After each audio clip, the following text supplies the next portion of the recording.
Wow, good morning and welcome to this Congress. It's an absolute pleasure to be here today. So I'm Shah. I am a clinician by background. I've been working in digital health for the last about 10 years. And hopefully I'm going to share a little bit with you about what I've been doing, but also a bit about why I think the future is really exciting in digital health. Well, this is my first trip to Helsinki, and already I got here and was enthused with everything being so digital. I didn't have to get out a single coin. It was great, unlike London. So it's been fantastic being here so far. So a bit about where we've come from. Most of you will have lived and worked in health systems around the world, and most of those have been reliant on a traditional model of operating. Certainly for me, I've seen patients in practice, and that has certainly affected the way in which I thought about digital health. But we all live our lives in a very different way now. We have the power of the internet. We're all hopefully using it right now. Feel free to tweet. But before we think about where we go to, I thought it'd be great to share with you a little bit about where we've come from. So I come from the NHS in England, and most of you might know it's one of the biggest publicly funded health systems in the world. But it's also the source of a lot of innovation and gives us some of the reasons that digitization and development in healthcare can carry on will happen. So if I take us back in time over the last 70 years, here's some of what came out of my health system that I come from, and hopefully it'll give you an idea of why I'm driven by what happens next.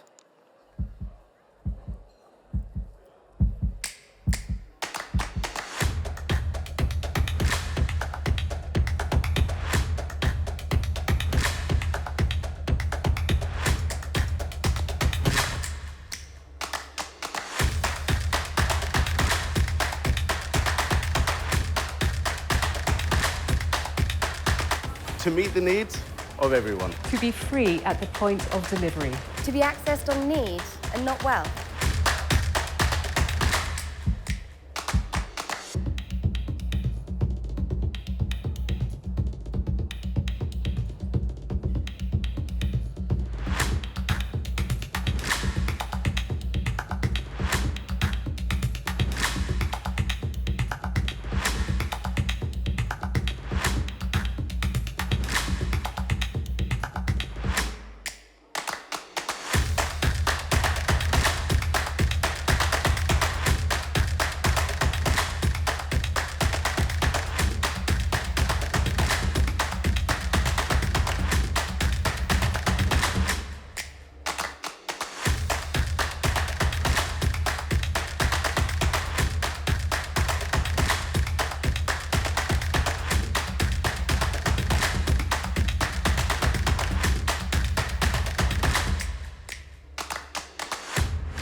So look, that hopefully gives you an idea about the health system from which I come from and a bit about what the drivers are. As a public health physician, I certainly see this increasing demand in the population, a disease profile that's changing, but also the constant need for us to adapt. We've gone from a world where we think about the patient to one where we think about the citizen. But there's been a big driver for that. If I go back in time to an era when I worked in a different sector, we were driven by the age of the internet, and the internet has certainly changed everything for us and consumers around the world. So we know there are approximately 5 billion unique mobile phone users globally, and about 4.5 billion of those are internet users. And we've got an increasing volume of people using social media, 3.5 billion. So democratization is already happening. And that's no different in healthcare. And if we think of the power of the internet, it's allowed us to democratize information, data, but also connectivity. And that connectivity extends itself into healthcare. This is an example of the UK, but I'm sure it's not dissimilar in most Western parts of the world. We have approximately 85%, 86% of people, homes that are online. 75% of those people are accessing the web through a mobile device. And nearly 4/5 of our population are online every single day. So there's something there we can capitalize on. that really gives us an opportunity to change the way in which we deliver healthcare and interact with citizens as consumers. So, about the internet. Well, none of us would probably be able to use the internet was it not for digital penetration. And when we think about digital penetration, we have to think about it in terms of devices, connectivity, speed, all of those things. I certainly get really frustrated when internet speeds are slow. But more so than being frustrated, it reduces the opportunity for a patient to interact with a clinician. A few years ago, I was trying to launch a set of online health services across England. Some of you might have heard of some of these. We have examples like Babylon, eConsult. Even now we have from Sweden, we've got Kry, which is Livy, Min Doctor, and lots of other providers that have come to the UK. But the barrier wasn't really their ability. It was the speed, the bandwidth of the internet that really slowed us down. So this is why it's important, and it's an important feature in whether or not digitization in healthcare will really exist. So if we look around the world, digital penetration rates vary quite a bit. Places like the UK and the US, we have penetration rates of 95%. The UAE, the Arab Emirates, is 99%, one of the most digitally connected places in the world. But other places like India and China, surprisingly, have lower internet penetration rates, despite being world superpowers. And this drives, though, two things. One, it creates an opportunity, because knowing the internet penetration rates are low means the way in which people interact will become more innovative in some ways, relative to those places where we have close to saturation. So we know at the moment, one of the things that's changing the world is the voice channel. We've gone from tapping on keyboards to speaking. Only this morning, somebody sent me a voice note, and I still get slightly sort of fazed when someone sends me a voice note, because I'm just not used to receiving voice notes. It's not something that I've done over the last 20 years, but it's becoming more and more commonplace. So what does Gartner think? Well, Gartner thinks 30% of the population that are using the internet will do it with a voice command. And why do I share that? Well, that's probably going to be the same in healthcare. We'll probably move away from having online interactions using text, probably to starting to use voice. And if we think about voice, it gives us an opportunity to use technology such as natural language processing that will suddenly change the way in which we could deploy healthcare. Do we necessarily need another clinician like me providing healthcare, or could we end up moving to a place where machine listens and reads voice? So what do consumers expect? Well, it's quite clear that consumers are expecting the use of the voice channel. If we look at the global trends, in places like India and China, we have greater use of the voice channel for commands over the internet than we do in places like the UK or the West, for example. And we're certainly seeing that increase. Now, that could be because of the type of population.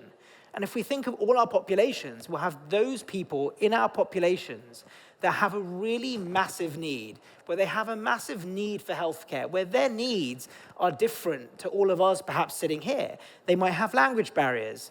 It might be that they have a disability. They could be frail. There could be lots of reasons that they might want to use a voice channel over using text. And I share it because it has to become part of the future design of combined technology as we move into a digital healthcare era. So what about the population? Well, at the moment, when we think about the population, we segment it.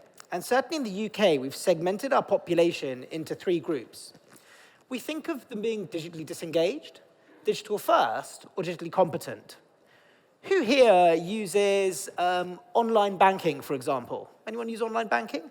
Okay, so most of you here are most of you are in the digitally competent group.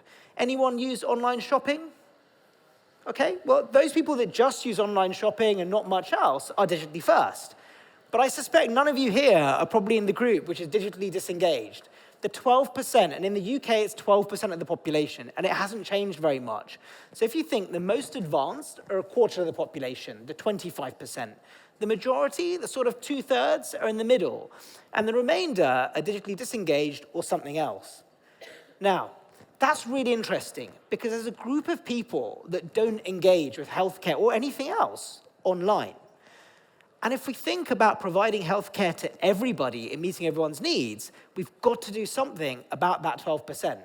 Because it'll probably vary across Europe. It's probably between 10 and 15%, depending on which country in Europe we're thinking about. But that group is really important because their needs are quite different to everybody else's. The digital first and the digital competent, well, they're a much easier group to change. They're already accessing digital services. Ironically, when we surveyed the population, healthcare was low down on the list of things that people did online. It was almost like travel. People didn't do it very often, and they used it every now and again. But other things like banking has become commonplace. And we go back 20 years, not many people could access their bank statement online. But of course now, it's very common. And in a place like Finland, where you are, of course, very clearly digitally connected, where you have access to health records, it might mean not so much. But certainly in those parts of the world where they don't have access to the internet so readily, or where they don't have access to a clinician, accessing records and information is, of course, important. So what is it that is the barrier to people accessing online healthcare? Well, there are 4 things that we think of. The first is the accessibility itself. That could come down to the type of device, the web, any of those things. But building something that's accessible is really important. Confidence. Have we developed our population and given them the confidence to use these products? And that goes down to clinical services as well, whether it's an online consultation or something else. Then there's the skills that individuals need to have. And finally, it's the motivation. And we take those things together, they're all dimensions of trust. And this is incredibly important when we think about digital healthcare because things have happened around the world that change our interaction with patients and changes their ability to trust us in accessing healthcare services through an online platform. Has anyone heard about any data scandals that have happened around the world with healthcare? Has anyone worried about it? I'm certainly worried about it. So what is it that the barriers to using digital services? Well, these are the 3 things that people think about. The first thing is people are worried about the identity being taken online when they're interacting about their most personal circumstances. And healthcare, of course, is very personal. Privacy and security concerns are other things that citizens say that they are concerned about, especially when it comes to online services. And then the biggest thing is about the way in which organizations use their data.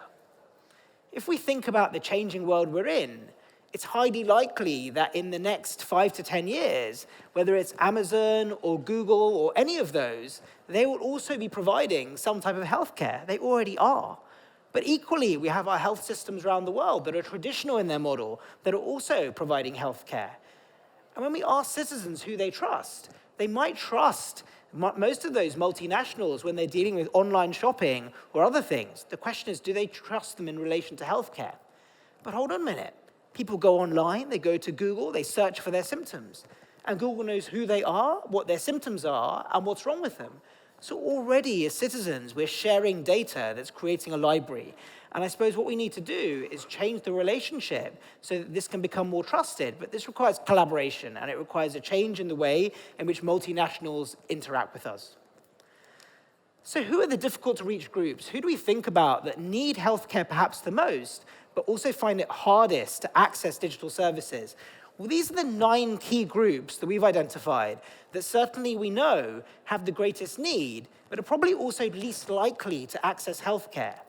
And when I think about the patients that I treat in my practice, I often wonder whether some of these patients will ever be online or not, because they're used to coming in to physically see me. But we need to design services around people. And the most important thing is around their needs. And often, when we're here in this environment, well, technologists will come up with the best ideas, and often we end up thinking about the technology first. How often does someone present to you a new mobile device, or a new application, or some other technology? But have we really thought about the needs of these people here, and what it is we have to design around their requirements? Which takes me really on to needs. When designing healthcare services in the future, any healthcare services, these are the 3 things that I recommend to anyone that they have to take into account. The clinical need, the emotional need, and the practical need. Those three needs are by far the most important when thinking about the design of any healthcare services and any digital healthcare services. The first thing that drives individuals is their clinical need. That decision comes from what it is that clinically, what symptoms are they facing that might determine whether or not they see somebody. The next thing is emotional need. Even though their clinical need might be low, if their emotional need is high, they still might be likely to present to a service despite whatever advice they might get. And then there's the practicality of it. If something isn't convenient, then the behavior of a citizen as a consumer is likely to be impacted, and they're going to go, like any of us will, to the easiest entry point in the system. I certainly know that if I can't get something in one shop, I might go online to my favorite shopping app and just buy it, because I know it'll arrive tomorrow. Well, in healthcare, consumers are not that different. They will do the thing that's easiest. So that's why when people design health services, we've got to think about all the barriers that are in place and all the needs of the population, and especially the needs of that group earlier on. So what is the future? Well, I think of it in two eras. We've been through the digital era, which is mainly that era over there on your left-hand side. And then I think about the post-digital era, the era we're heading towards. And this certainly opens up a whole new set of future possibilities in healthcare. Let's take something like the Internet of Things, and indulge me for a moment. How many people have an Alexa Dot or a Google device at home? Does anyone have any connected devices, a smart fridge, for example? Well, the world is, of course, moving to a place where everything is connected, whether it's a car, whether it happens to be someone's fridge at home, the television, everything is connected in some form. And I think the Internet of Things in healthcare opens up a new space of combined technology. And when I think about that future healthcare and future digital healthcare, I think of three things coming together. I think of pharmaceuticals and medicines. I think of technology like devices, and then I also think about digital health products like online products, like apps. And it's not any one of these that forms our future, it's all three of these combined. Imagine if you could take some medication which was biologically engineered, so it emitted some sort of signal.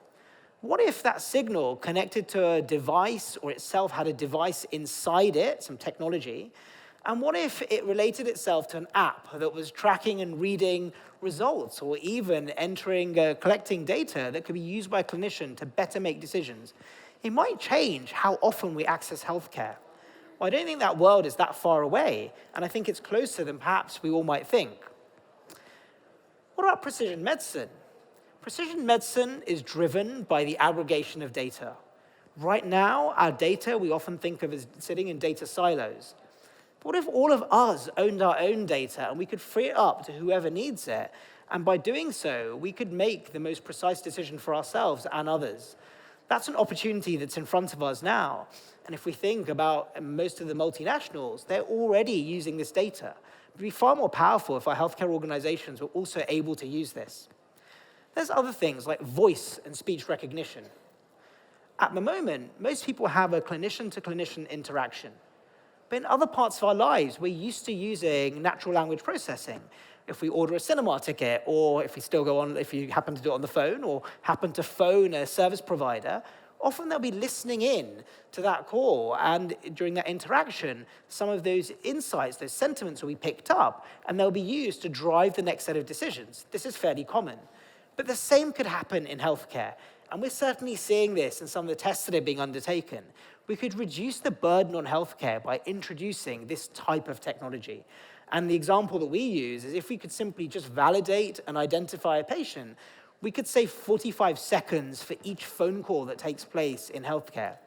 And in a place like the UK, where we have roughly about 25 million urgent emergency care phone calls every single year, that's a big volume of call time that we could save simply by introducing basic technology like voice recognition on our phone lines. What about personalization?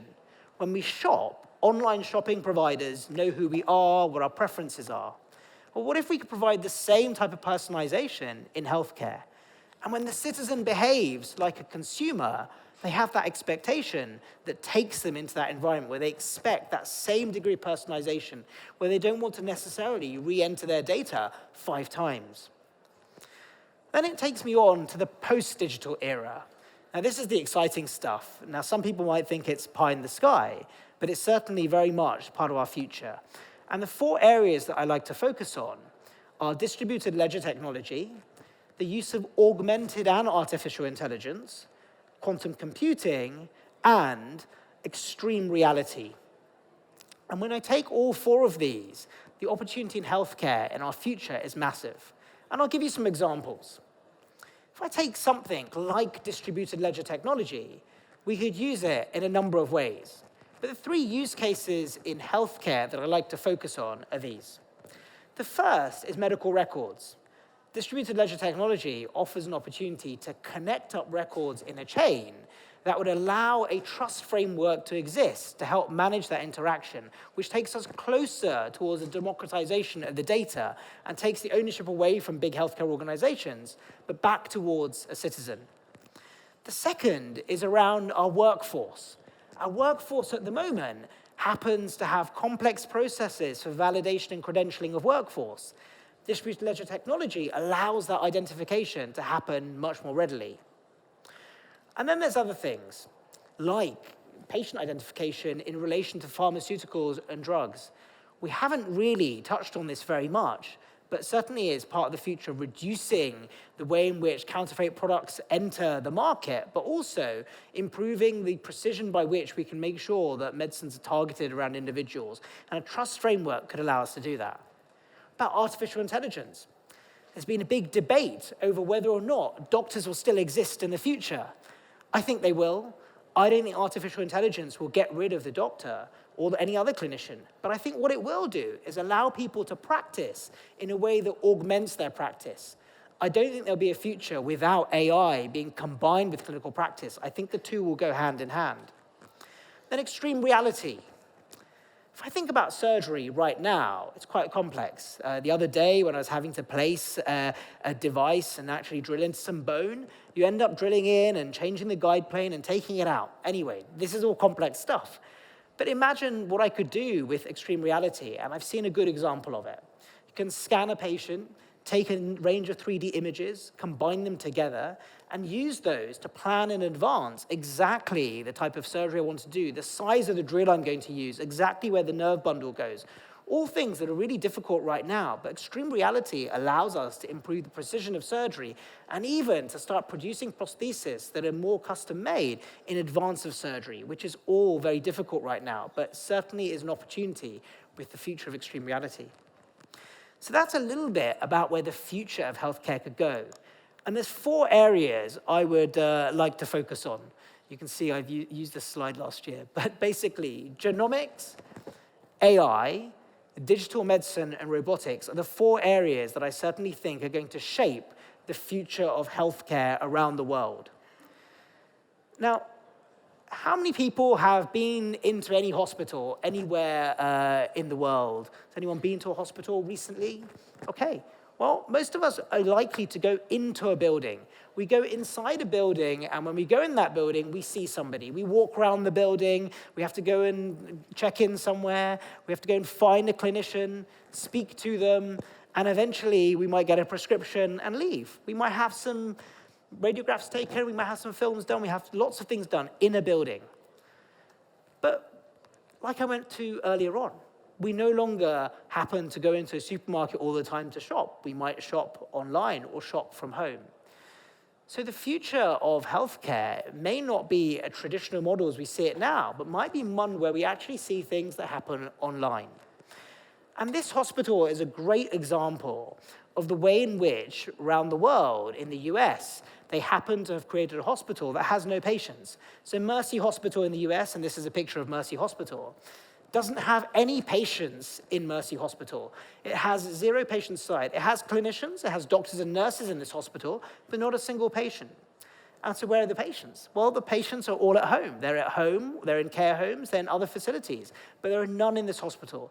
All of these patients are monitored remotely.